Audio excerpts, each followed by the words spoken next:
Thank you. Who saw Heidi last year? Several times. Oh! Well, I remember saying, I got into trouble last year because I said, what a lousy read it was, what a lousy book at this same meeting. And I remember a guy going, you can't say that to the Friends of the Theatre, it's a lousy read. But I can quite happily say this year that Treasure Island, what a fantastic read, what a fantastic story. It's got everything, it's got all the drama, it's got the comedy, it's got one of the greatest characters of all time, Long John Silver. But then even the other characters, Ben Gunn in the jungle, Blind Pew, a nasty piece of work at the beginning, the sort of blind character. Very heavy on men, I'm afraid. And there was two ways of doing that. We did quite a lot of research and we found out there were a lot of female pirates. I was quite surprised to find this out, but there were female pirates. But the book, Andy Pollard, who did the Water Babies adaptation and Heidi adaptation, he's also doing this adaptation, and he always likes to stay true to the novels.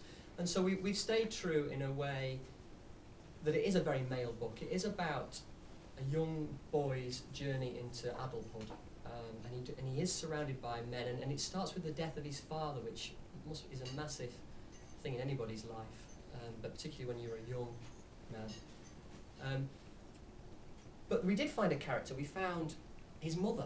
His mother features at the beginning and sort of packs him off on his way, and then we don't see her again. And so I kind of took this and I thought, let's have, we talked about the figurehead of a ship, you know, the front of the ship, there's lovely, usually a female figurehead. And so we've kind of got this character this year, who is a female actor-performer, but also a jazzer. Now I know you all like your jazz down here, and I got a note off Monica last year saying, we need more music this year. And I'm a big jazzer myself, big jazz fan. So I've got a jazz bassist called Jenny Malloy. I don't know any of you have come across Jenny Malloy. She's played here, and I think she's coming back here, is she? We're in negotiations. We're in negotiations. Watch this space.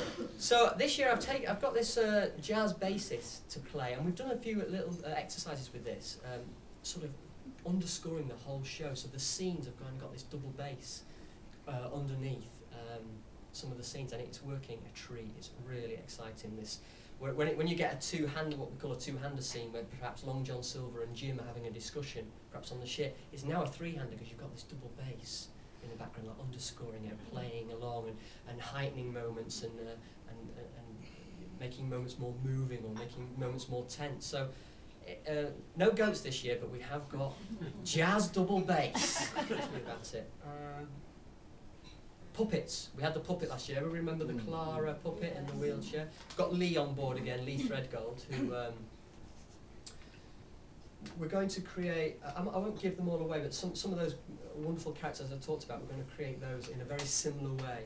I tend to, all the shows I've done, Water Babies, Heidi, and this one, the twist tends to be, rather than have the real things, we could build a ship, but the ship could never be as big and as good as we want it to be. So I always try to make things out of strange objects, like in Water Babies we use Victorian washing implements, and the lobster was made out of a tin bath and a potter, and last year it was just those farmyard, very, you know, that set cost £14 last year, I think. We just stole it off Dawn's dad, who was a farmer. And so all those, you remember all the things that we created, we just created out of really ordinary things. Well, this year we're in a kind of, what's the 18th century? 18th century bedroom, perhaps, of Jim after the event. And so everything that when we take you on the journey, we'll be using all the four-poster bed, the desk, the barrel, the wardrobe flips and becomes the rowing boat. It's quite a dark tale, the story. How do you envisage, I suppose, at Christmas time there's this feeling of wanting families to have a good time, have a great, go out as a family and have fun. How do you manage as a director to translate that darkness into something that has a sense of upliftingness?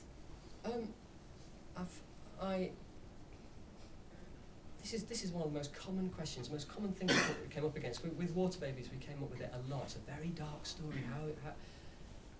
And if you start reading the literature about children, so you go back to the classic the Hansel and Gretels and the Grimm Tales and the Struwwelpeter German fairy tales, and they're dark, really dark.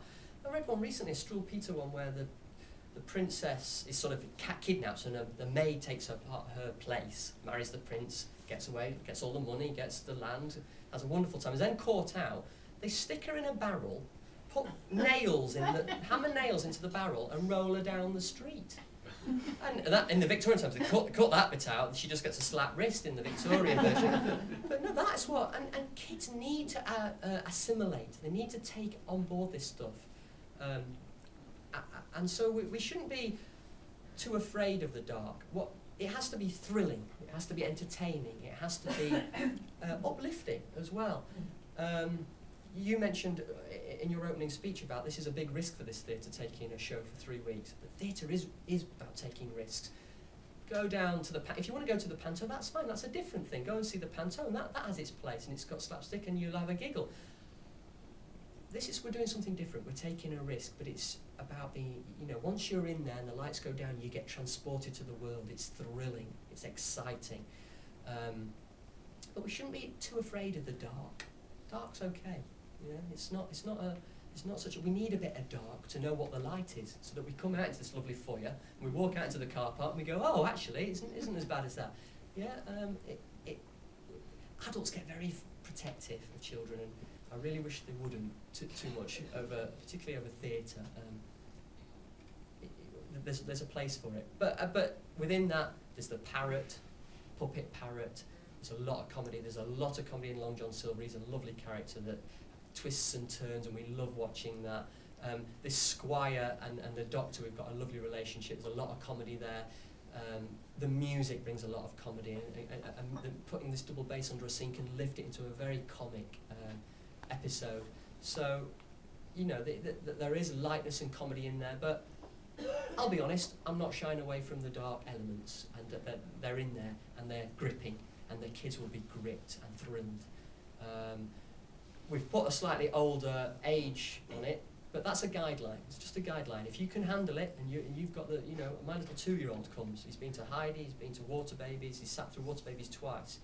And if you can sit there and you can take it on board, then bring younger people by all means. It was just a guideline for us so that we're slightly covered if people say, if people deem it too dark. But hopefully they won't. Hopefully they'll get absorbed into the characters. Yeah, we had a similar question last year, and whilst it's not pantomime, and we strongly sort of go around saying this isn't pantomime, I always like to steal from those traditions. And we had the squirt of the water last year, didn't we? They're all sort of pantomime tricks but you incorporate them more into the style of the piece. So I never say never. I always like a little bit of and there are a few surprises of, I always use some sort of one technical surprise, and I've got a couple of those lined up. But yeah, I don't say no yet, but I'm always open to the stealing from the pantomime tradition and incorporating that.